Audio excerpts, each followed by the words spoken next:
प्रिय दोस्त, good afternoon.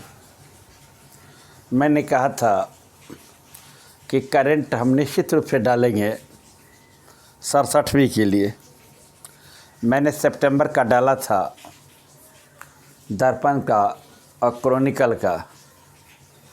फिर मैं अगस्त पर मैं चर्चा करने जा रहा हूं, क्योंकि बीपीएससी परीक्षा में करंट एक महत्वपूर्ण रहता है। इसमें 30 प्रश्न आते हैं करंट का। अच्छे स्टूडेंट होंगे वो 27-28 करंट को बना लेते हैं। और निश्चित रूप से मेरे ही कोचिंग में पिछले बार जो कैंसिल हुई परीक्षा में 26-27 क्वेश्चन लगभग सही बनाए थे। करंट एक सिलेक्शन का एक महत्वपूर्ण टॉपिक है। इसलिए हम बार बार कहते हैं, दो चीज़ पर आप दर्पण और क्रॉनिकल दोनों का करंट आप देख लेंगे तो मेरे हिसाब से 90% करंट आपको पकड़ा जाएगा। 10% थोड़ा सा एसपीडी से देख लेंगे, क्योंकि एसपीडी में फैक्ट रहता है, उसको भी देख सकते हैं, हमें कोई दिक्कत नहीं, रट सकते हैं। तो इसीलिए आप मेन है दर्पण, और दर्पण का क्रॉनिकल का अगस्त का हम चर्चा करेंगे। इसमें पहला क्वेश्चन है, राज्यसभा का चुनाव हुआ। राज्यसभा का चुनाव 57 सीट के लिए हुआ। कुल टोटल सीट कितना था? 57। बिहार में कितना सीट हुआ? बिहार में 5 सीट के लिए हुआ। इसमें सबसे अधिक किस पार्टी ने राज्यसभा का सीट जीता? एनडीए का 22 सीट राज्यसभा के लिए। और सब छोटी छोटी पार्टी, जैसे आरजेडी 2 सीट जीता राज्यसभा में, और 3 सीट एनडीए को गया यहाँ पर, यानी 5 सीट हुआ। तो आप इसी ढंग से राज्यसभा के विषय में और सब सारी पार्टी हैं जो राज्यसभा का सीट को जीता है। अगला क्वेश्चन है, क्यूएस रैंकिंग होता है। क्यूएस रैंकिंग याद रखिएगा। क्यूएस रैंकिंग 41 संस्थानों की सूची जारी किया गया 2023 के अनुसार प्रथम स्थान किसका आया? Indian institute of science Bengaluru. Indian institute science of Bengaluru प्रथम स्थान पर गया। दूसरा स्थान पर गया आईआईटी मुंबई।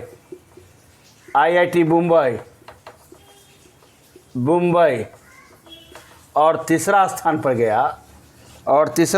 गया आईआईटी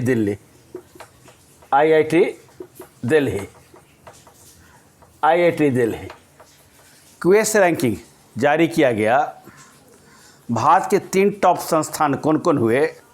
पहला टॉप संस्थान हुए इंडियन इंस्टीट्यूट ऑफ बेंगलुरु, दूसरा हुआ आईआईटी मुंबई, और तीसरा हुआ आईआईटी दिल्ली। ये 3 संस्थान के विषय में आप जान गए। अगला क्वेश्चन आपको है, इस बार राष्ट्रपति का चुनाव हुआ। द्रौपदी मुर्मू राष्ट्रपति बनी। यह राष्ट्रपति का चुनाव हुआ तो यह 16वां चुनाव था। कैमा चुनाव? 16वां चुनाव। अब व्यक्ति के रूप में 15वां व्यक्ति। क्वेश्चन इस टाइप की पूछा जाता है कि द्रौपदी मुर्मू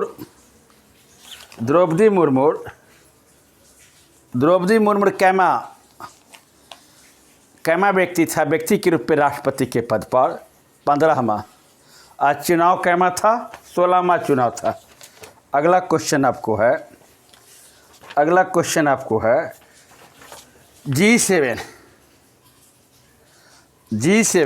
G7 की बैठक कहाँ हुई?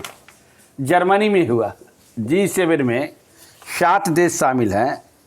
आज G7 का हुआ 48वां शिखर सम्मेलन। 48वां शिखर सम्मेलन कहाँ हुआ? जर्मनी में। जर्मनी में किस जगह हुआ? जर्मनी में आपका हुआ सेलॉस एल्मो, याद रखिएगा। शेलॉस एल्मो में 48वां शिखर सम्मेलन हुआ, जिसमें से कनाडा के प्रधानमंत्री जस्टिन ट्रूडो भाग लिए, अमेरिका के राष्ट्रपति जो बाइडेन भाग लिए, जो जापान के प्रधानमंत्री फोमियो किशिंदो भाग लिए। इसमें चर्चा क्या रहा? जो G7 की बैठक हुई 38वां शिखर सम्मेलन जर्मनी के साउथ एल्मो में, इसमें मुख्य विषय था रसिया जो यूक्रेन पर हमला किया। रसिया किस पर हमला किया? यूक्रेन पर हमला किया। रसिया यूक्रेन के हमला हुआ, उस पर वार्ता हुआ। आपसे प्रश्न पूछे जा सकते हैं कि G7 की बैठक जर्मनी के सेल्स एल्मो में हुआ, उसका मुख्य विषय किस पर चर्चा हुआ? मुख्य विषय रसिया द्वारा यूक्रेन पर जो आक्रमण हुआ, रसिया द्वारा यूक्रेन पर आक्रमण के संबंध में उसका मुख्य विषय पर चर्चा हुआ। एक क्वेश्चन था G7 में इसमें जो बैठक भाग लिया जर्मनी के चांसलर ओलाफ शोल्ज। जर्मनी के चांसलर कौन थे? Olaf Scholz. और दूसरा था अमेरिका के राष्ट्रपति जो बाइडेन। और तीसरा था दक्षिण अफ्रीका के राष्ट्रपति सारिल रामाफोसा, साउथ अफ्रीका के राष्ट्रपति सारिल रामाफोसा, और कनाडा के जस्टिन ट्रूडो, और फ्रांस के एमनुएल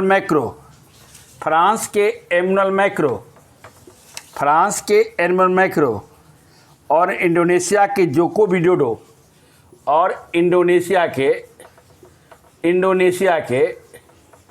जोको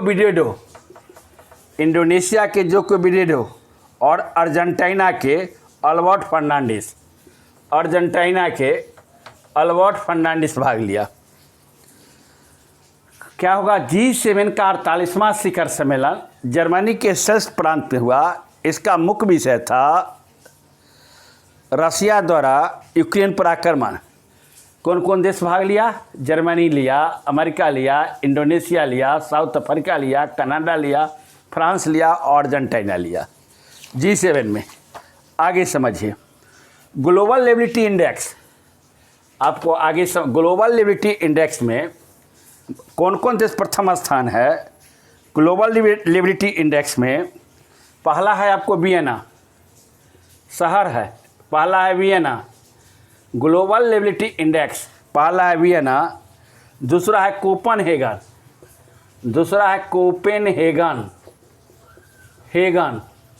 और तीसरा है आपको ज्यूरिख।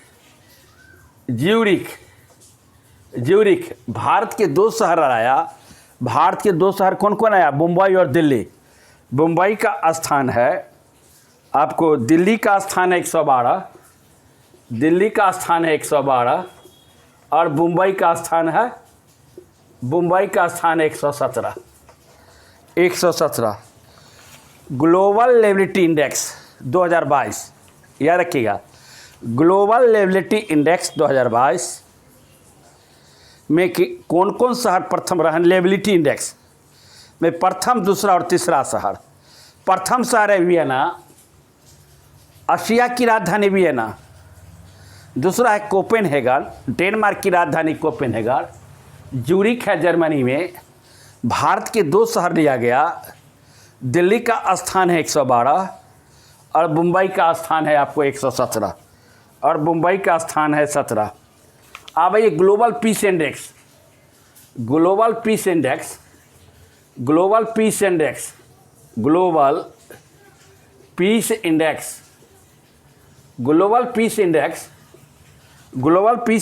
163 देश में 160 देश में भारत का स्थान क्या है? 135 में। याद रखिएगा ग्लोबल पीस इंडेक्स। टोटल देश की संख्या कितना? 163। भारत का स्थान कितना? 135। इसको याद रखिएगा।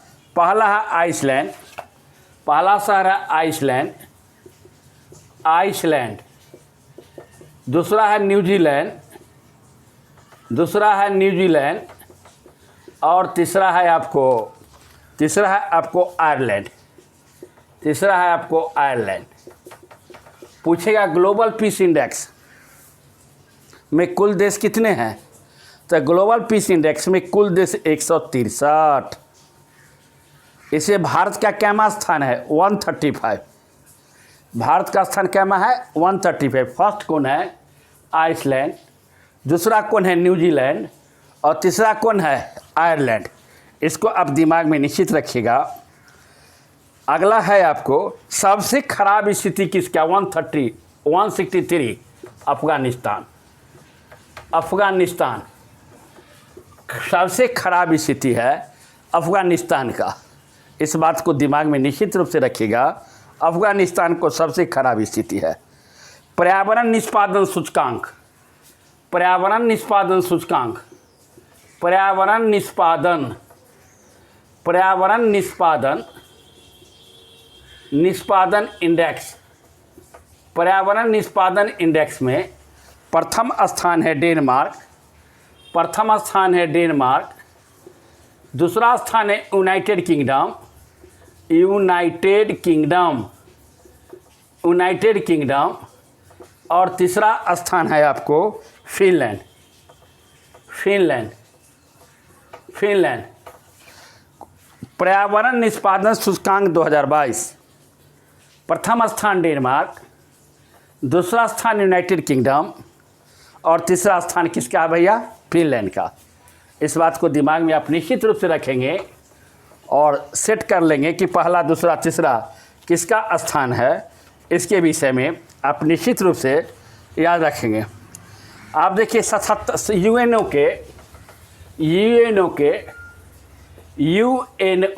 के 77वां सत्र के लिए अध्यक्ष चुना गया। वह अध्यक्ष का नाम है हंगरी के कासावा कोरोसी। हंगरी के कासावा कोरोसी, याद कीजिएगा। यूएनओ के स्थापना हुआ था 1945 में। यूएनओ में 5 अस्थाई सदस्य हैं और 10 कितने हैं अस्थाई सदस्य हैं। तो इसका 77वां अधिवेशन हुआ, हंगरी के थे कासावा कोरोसी। उस 77वें सत्र के यह अध्यक्ष चुने गए। यूएनओ में 5 अस्थाई सदस्य कौन कौन हैं, इसको फिर लिख देते हैं। अमेरिका, पहला है अमेरिका, दूसरा है आपको रूस, तीसरा है आपको फ्रांस, चौथा है आपको ब्रिटेन, और पाँचवा है आपको चीन, यूएनओ में अस्थाई मेंबर कौन कौन है, 5 गो हैं। अमेरिका हो गया, रूस हो गया, फ्रांस हो गया, और क्या हो गया, ब्रिटेन, और 10 अस्थाई सदस्य हैं। आप समझिए यूएनओ की स्थापना हुआ, स्थापना से लेकर अब तक 4 महिला अध्यक्षा चुनी गई। क्वेश्चन पूछा जा सकता है, यूएनओ के स्थापना से लेकर आज तक कितने महिला अध्यक्षा बनी, तो 4 गो महिला अध्यक्षा बनी।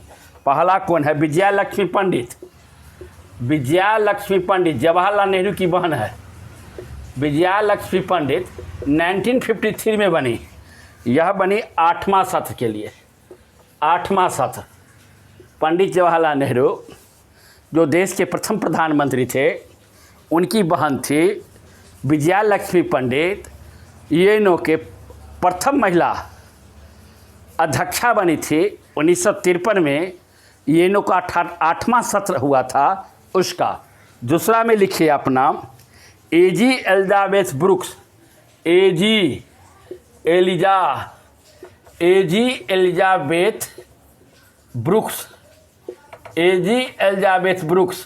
यह बनी थी 1969 में, 1969, और 21वां सत्र के लिए।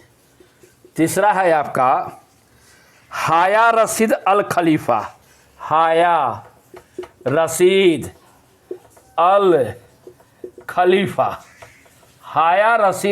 खलीफा, यह बना था 2006 में 61वां सत्र के लिए। और चौथा बनी थी मारिया फर्नांडो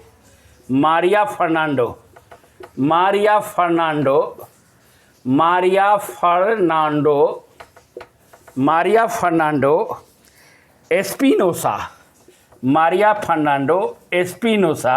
यह बनी थी 73वां सत्र 2018। देखिए, संयुक्त राष्ट्र संघ में जो स्थापना हुआ था 1945 में, इससे 5 गो स्थायी मेंबर हैं। 5 गो स्थायी मेंबर में कौन कौन है? अमेरिका है, रूस है, फ्रांस है, ब्रिटेन है और चाइना है। तब से लेकर अभी तक 4 महिला यूएनओ की अध्यक्षा बनी। पहला बनी विजया लक्ष्मी पंडित 1953 में 8वें सत्र के लिए। दूसरा बनी एजी एलिजाबेथ ब्रुक्स 1969 21वां सत्र के लिए। तीसरा बनी हाथा रशीद अल खलीफा 2006 61वां सत्र के लिए।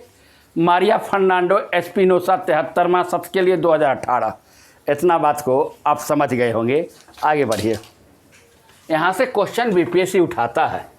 जब परीक्षा होता है बीपीएससी को, तो यहाँ से प्रश्न को उठाता है।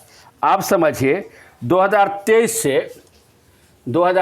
से संयुक्त राष्ट्र संघ में अस्थायी सदस्य होंगे। कौन कौन अस्थायी सदस्य होंगे?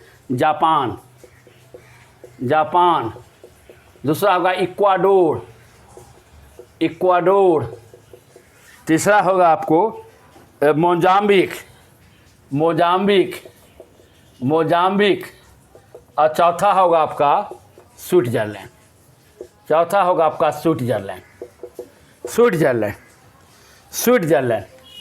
यह 1 जनवरी 2023 से, कब?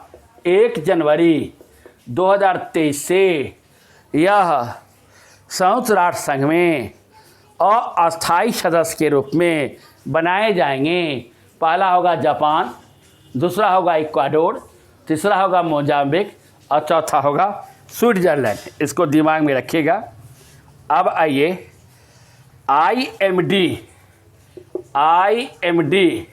विश्व प्रतिस्पर्धा सूचकांक, विश्व प्रतिस्पर्धा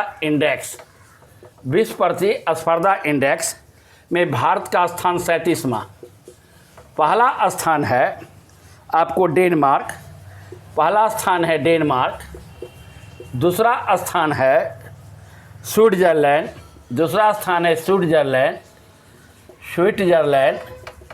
और तीसरा स्थान है सिंगापुर, और चौथा स्थान है आपको स्वीडन। और भारत का स्थान 37वां। अंतिम क्वेश्चन आज करेंट का। इजराइल के सत्तारूढ़ गठबंधन, इजराइल में सत्तारूढ़ गठबंधन टूट गया। टूटने के बाद चुनाव होगा 1 नवंबर 2022 को। 1 नवंबर 2022 तक 1 नवंबर 2022 तक प्रधानमंत्री के रूप में एयर लापिद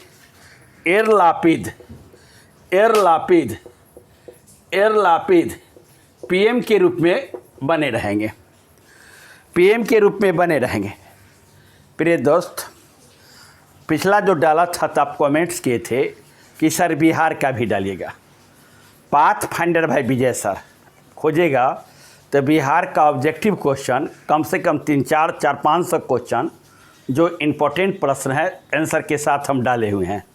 वहाँ पर जाकर खोजेगा पाथ फाइंडर बाय विजय सर, वहाँ पर आपको मिल जाएगा और उसको आराम से सुन लीजिएगा। 2-3 बार वीडियो आपको याद हो जाएगा।